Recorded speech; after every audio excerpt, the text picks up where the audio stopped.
армейцев. Деникин с лозунгом «За единую и неделимую Россию» решил второй раз покорить Кавказ. Но пройдя через Кабарду и Осетию, вступив на землю Чечено-Ингушетии, он здесь получил такой решительный отпор, который поразил всех его генералов. Никто из генералов Деникина не ожидал такого отпора. В дальнейшем Сталин, выступая с докладом, обратился к чеченцам. Спасибо вам большое, что вы сдержали 100-тысячную армию Деникина. И советская власть вам этого не забудет и не забыла. Деникин для устрашения чеченцев сжег села и города Чечен-Аул, Усар-Гордой, Сержень-Юрт и Кажево, Талатово и много других сел. 10 сел. Советская власть, которая обещала не забыть чеченцам их подвиги, она действительно не забыла. Чекисты сами организовывали мнимые заговоры чеченцев и ингушей против советской власти. Или своей вызывающей провокационной политикой сознательно толкали на вооруженное выступление против нее. Рыцарство, благородство, гостеприимство, честь, свободолюбие, почтение к старшим, верность дружбе, жертвенность для общего блага, храбрость в бою. И только один раз жестокая мстительность до бесчеловечности, если речь идет о вероломном враге. Вот это черты кавказских горцев, которые воспевали и которыми восхищались русские классики Пушкин, Лермонтов, Толстой. Единственный человек за все время истории, который отозвался плохо от чеченцев, это был Ермолов, который сказал: нет под солнцем коварнее и подлее народа, чем чеченцы. Конечно, а за что ему было любить чеченский народ? Он хотел с победой вернуться в Москву и доложить царю о покорении чеченцев. Но он этого не сделал. Почему? Потому что чеченский народ не покорился Ермолову даже после того, как они устрашающими методами сжигали села. Советская власть в 1940 году, мы не знали с вами нашей истории, но у нас остался в живых человек, который перешел в 1942 году через границу в Берлин, Абдурахман Абдурханов, который выпустил книгу «Убийство чечено-ингушского народа», в которой описывается каждый шаг и каждая провокация против нашего народа.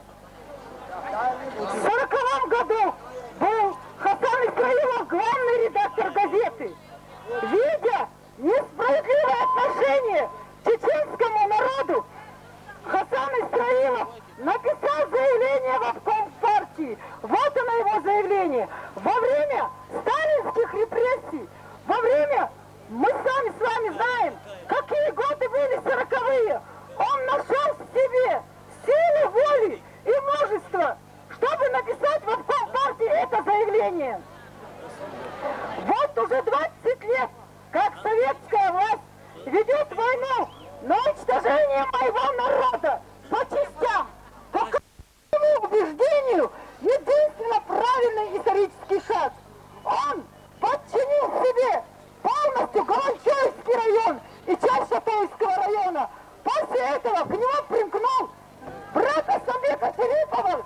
Он был генеральным прокурором Майырбек Шерипов. В 1941 и в 1942 годах, когда шла Великая Отечественная война с немцами, советская военная авиация совершенно бездействовала на передовой линии врага. Но зато она безоглядно и варварски бомбила горные районы Чечено-Ингушетии. В 1942 году она подвергла авиации Шатойский район, Можаитовский район. После этих бомбежек в горах Чечено-Ингушетии Белоруссии было столько жертв, женщин, детей и стариков, сколько их бывает у воюющей армии на передовой. Истребление горцев оказалось беспримерным в истории всех войн и народов. Завещание Николая I покорить или истребить непокорных горцев решил осуществить Сталин и осуществил это в своем самом худшем варианте. Когда был чеченский народ выселен в степи Казахстана, в это же время в ссылке находился писатель Александр Солженицын. И когда спросили у Солженицына, а как же вели себя спецпереселенцы в Казахстане, он ответил: была одна нация, которая не подвергалась, которая не поддавалась психологии покорности. Ни одиночки, ни бунтари, а нация целиком. Это были чеченцы. Они не пытались угодить начальству, а наоборот, были враждебно настроены по отношению к начальству. Вот так вели даже в таких условиях себя чеченцы.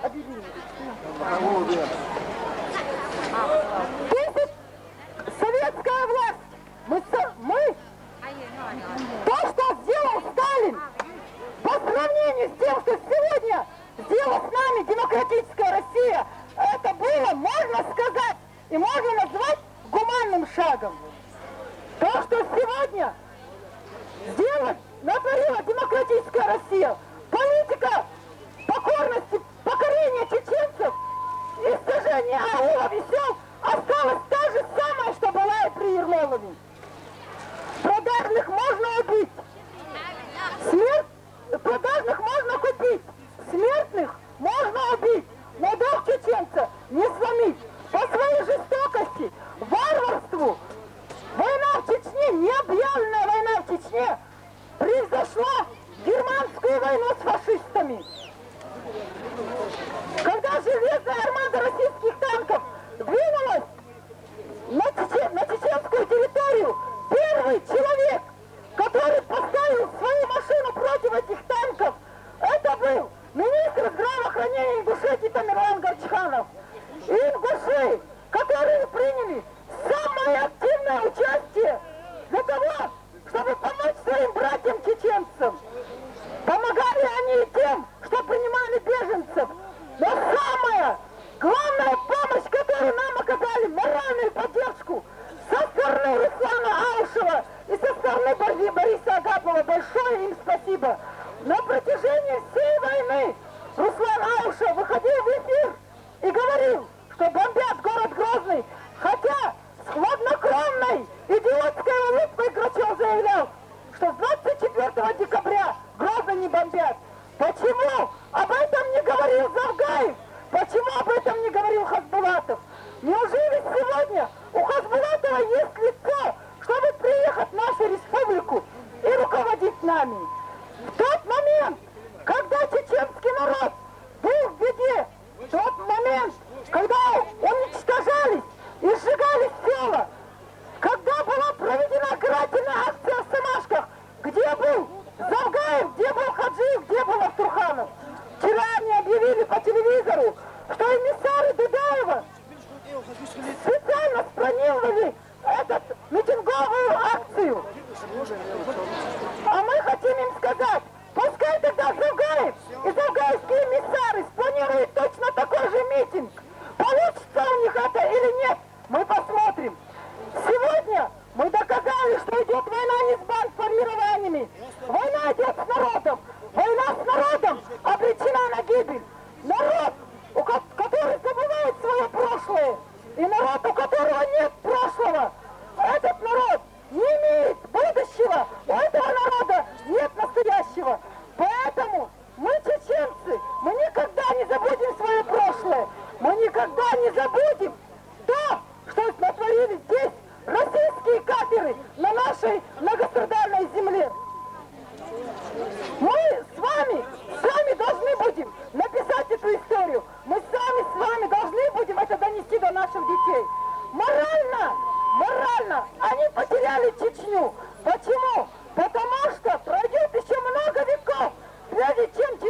реакция.